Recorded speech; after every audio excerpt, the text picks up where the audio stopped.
अस्सलामुअलैकुम viewers, welcome back to my channel doctor of medicine, जिसमें आज हम कोसोम सिरप के बारे में रिव्यू देते हैं आपको। कोसोम सिरप क्या होता है, यूज़ इसका किस कंडीशन में किया जाता है और साइड इफ़ेक्ट क्या हो सकते हैं, वीडियो में जानते हैं। वीडियो को आखिर तक लाजमी देखें और जो न्यू हैं चैनल को सब्सक्राइब करें, वीडियो को लाइक करें, शेयर करें।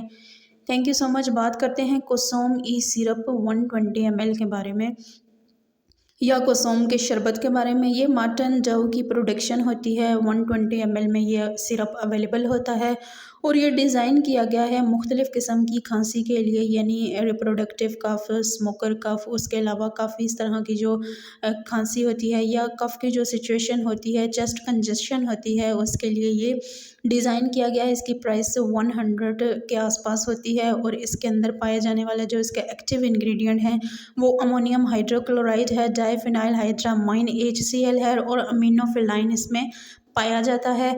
उसके अलावा ये सिरप बहुत ज़्यादा इफ़ेक्टिव होता है खांसी के लिए, चेस्ट कंजेशन के लिए। ये था इसका इंट्रोडक्शन। अब हम बात करते हैं इस सिरप की वर्किंग के बारे में और इसके प्रॉपर यूजेस के बारे में।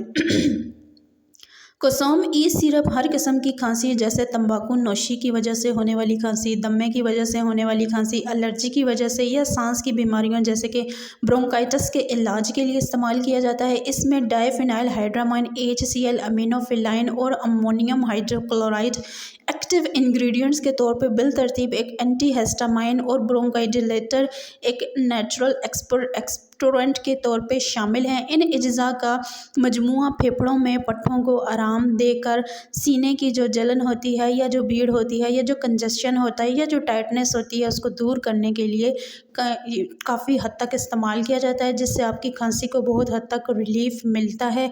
यानी कि ऐसे पेशेंट्स जिनको अक्सर व बेशतर प्रोडक्टिव कफ़ रहती है, यानी कि म्यूकस वाली कफ़ या बलगमी खांसी जिनको रहती है, जिनको सीने की कंजेशन बहुत ज़्यादा होती है, सीना उनका बहुत ज़्यादा जो है वो खांसी की वजह से जकड़ा हुआ होता है, तो इस कंडीशन में प्रेस्क्राइब की जाती है। उसके अलावा स्मोकर कफ़ में यूज़ किया जाता है, यानी अगर आप तंबाकू नोशी करते हैं या आपके जो लंग्स हैं वो बहुत ज़्यादा वीक हो चुके हैं या किसी भी जो है वो स्मेल की वजह से आपको खांसी आ जाती है या कोई ऐसा जो है वो तकरीबन आप महसूस करते हैं कि आपके जो लंग्स हैं वो कुछ जो है वो हवाओं को या धुएँ को बिल्कुल बर्दाश्त नहीं कर पा रहे होते, तो इस कंडीशन में प्रेस्क्राइब की जाती है। उसके अलावा अगर आपको अस्थमा है या दमे का मर्ज़लाक है या दमे की वजह से आपको खांसी होती है, सांस आपका जकड़ा जाता है और आपको जो है वो खांसी का जो है वो अटैक आ जाता है, दमे के मर्ज़ से रिलेटेड आपको अगर कफ़ हो जाती है तो उस सिचुएशन में भी प्रेस्क्राइब की जाती है।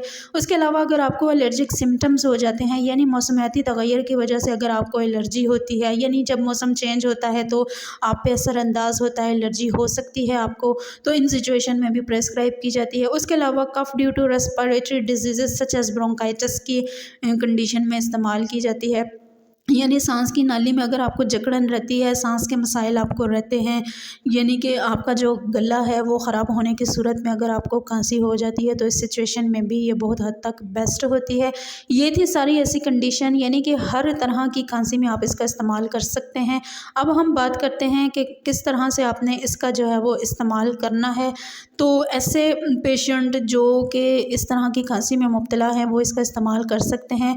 छोटे बच्चों में भी इसका इस्तेमाल करवाया जाता है, बड़े भी इसका इस्तेमाल कर सकते हैं। उसके अलावा 2 साल से कम उम्र जो बच्चे हैं उनमें इसका इस्तेमाल मत करवाइएगा। उसके अलावा जो बड़े हैं उनमें एज के हिसाब से डोसेज जो है वो डिवाइड होती है। ये थे इसके डोसेज के तरीक़ाकार। अब हम बात करते हैं कि कौन सी कंडीशन में आपने इसका इस्तेमाल करने से पहले अपने फिजिशियन से लाज़मन कंसल्ट कर लेना है। इसमें प्रेगनेंसी है, लैक्टेशन है, जो बच्चे 2 साल से कम उम्र हैं उसमें मत इस्तेमाल करवाइए। उसके अलावा अगर बहुत ज़्यादा आपको एलर्जी की कंडीशन हो सकती हैं तो तब भी इस्तेमाल मत करें या इस्तेमाल करने से पहले अपने फिजिशियन से लाज़मन कंसल्ट कर लें। अब बात करते हैं कि साइड इफ़ेक्ट इसमें क्या हो सकते हैं। साइड इफ़ेक्ट्स में आपको गनूदगी हो सकती है, सुस्ती हो सकती है, उल्टी मतली हो सकती है, हैज़ा आपको हो सकता है, कब्ज़ हो सकती है, थकावट हो सकती है, ब्लडेड विजन हो सकता है, यानी आपको देखने में धुंधलापन जो है वो आपकी आंखों में आ सकता है। तो ये थे सारे इसके साइड इफ़ेक्ट्स। और इसकी जो आपने खुराक लेनी है उसमें आपने कम से कम 4 से 6 घंटे का ब्रेक लगा के आपने जो है वो इसका इस्तेमाल करना है। ये था ओवरऑल इसका रिव्यू। वीडियो पसंद आई हो तो डॉक्टर ऑफ मेडिसिन को सब्सक्राइब करें। Thank you.